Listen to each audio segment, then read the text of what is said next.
Hello everybody, welcome back to another Photoshop tutorial. This one I'm going to show you how to take a blurry image like this one. You'll see it's very blurry. It's like you had 4 beers and take the blur right out of it. How did I do that? Let me show you step by step. Okay, first step, I've got an image loaded in here.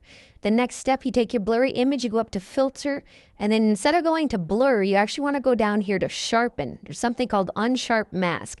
This is the one, not sharpen, unsharp mask. When you click on that, you get some options. You'll see here that if you keep the amount at a low amount, doesn't do too much, but if you really pull it up, you'll see that I'm pulling out the blur.